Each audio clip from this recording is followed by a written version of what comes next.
you want a full frame camera, modern tech, and a very vintage look, this might be the camera for you.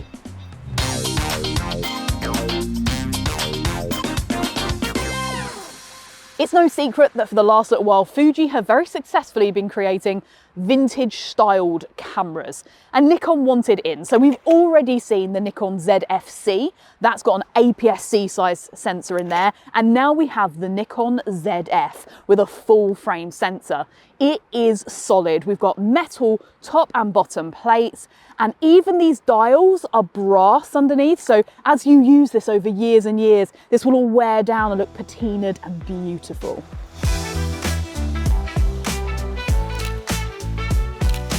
It's little things. Everything's etched on this. So on the Zf, it looked beautiful and everything was painted on, but on here, like the PASM bit where it says ZF on the front, Nikon, it's all etched in. Even if the black wears down from all your incredible use of traveling and doing all this different stuff with it, it'll still look amazing. You'll still be able to see everything. I love that detail. It just makes it feel really, really nicely made.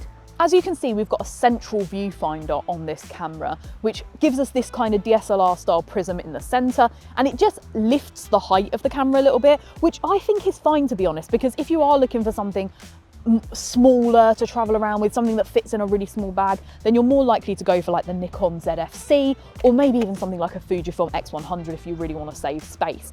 What is interesting to note is these do come in different colors. So we've got a classic black one here, and they've got some really nice like darker, less in your face colors, like a darker green. And then there's like orange. And what's worth noting, you might not even notice it on the black one, is that here we have this kind of leatherette, and the color is on there, but you also have the leatherette on top of your prism style viewfinder here. So if you do get the bright orange, you get a bright orange dash up here as well, which I actually think looks quite smart down here, but maybe not so much up here. There is one thing about the design of this camera I really don't like. This is beautifully designed. It feels great. The grip is a bit small, but you can add one on if you need a bigger one, okay?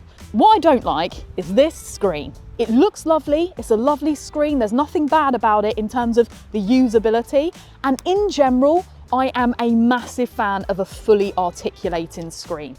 However, I think on this camera, this should have just been a tilt screen, if anything, because if you're gonna stick with this style of camera and really lean into this look and the big dials and all the stuff, and I just feel like the screen should go with that. And shooting from the hip, yeah, I can understand having a tilt screen, but this, no, I don't think so. The good thing is you can put it away and you have a nice leatherette back to it, which is really nice. You can pretend there's no screen there at all and almost shoot in like a film style. That's quite nice. And I like that it can be protected, but look at this. Look how much that sticks out there. I don't think that's great. And also this hinge is ugly. It really ruins, like the front of this is beautiful, really nice design. And the top plate is lovely. That hinge, at the center of this 80s vibe camera is a 24.5 megapixel full frame sensor. Now, I was actually expecting when this first came out for it to be a higher megapixel, but actually realistically, if you want to print, even print quite big, or just look at your photos digitally, 24.5 megapixels is easily enough. The only thing you lose really is the ability to do a lot of cropping, but that's not always a problem. That sensor is paired with the X-Speed 7 processor. Now this is a similar type of engine that we see in the Z8 and the Z9, so we know this is coming from powerful stock, and I would expect it therefore to do well in terms of continuous frame rate, to do well with autofocus, and also in low light, which we can start testing now because we are very much losing the sun.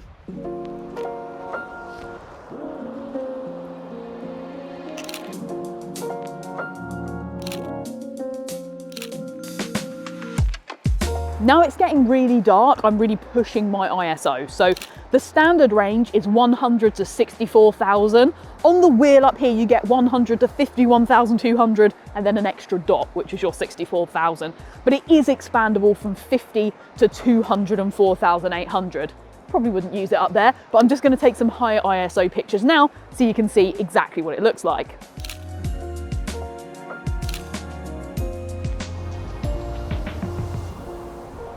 The only downside about the ISO dial being on this side is when I'm trying to use it like one-handed, so, you know, hand underneath, this is a nice small lens as well, and I'm sort of doing this, and I want to change something, I have to then go back to holding the camera and then pull this one up to move ISO and then put that one back down. I kind of wish ISO was this side somehow. I mean, obviously I could program, we do have a front dial and a rear dial here, so I could program those, but just as it's set up at the moment, that, I don't know, maybe I just need a longer thumb.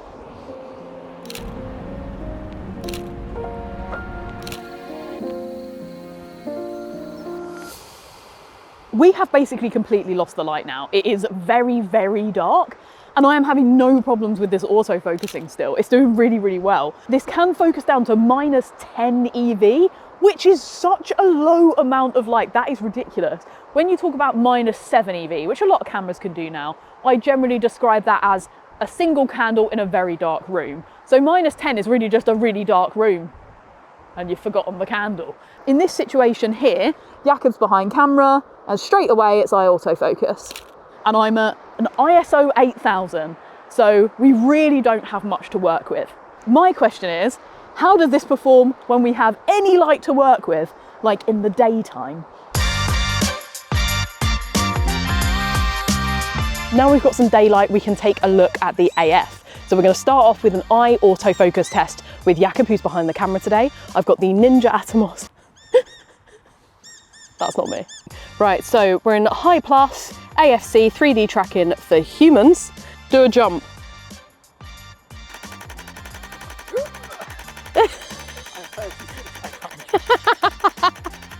Okay, we're good. We've got loads.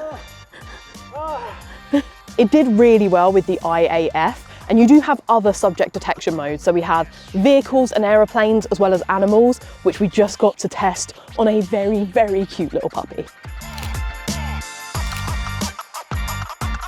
If you shoot with manual focus a lot, maybe you're adapting older lenses, maybe you have some old Nikon lenses that aren't autofocus enabled for this camera, which actually this lends itself to really well. One of the features that makes it so great for that is its manual focus subject detection mode.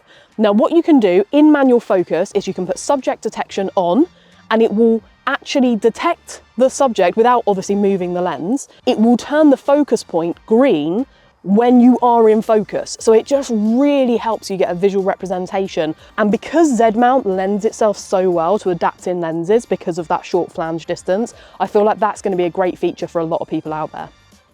One thing you notice as you're walking around with this is maybe that the grip is a little small. It sits with that classic styling of the camera, but you do notice it walking around. If it was me, I'd probably put on an external grip that came up the front here and just gave me a bit more to hang on to. If you're wondering what the best lenses are to use on the Nikon Zf, then this is a strong option. It's the 24-70 f4.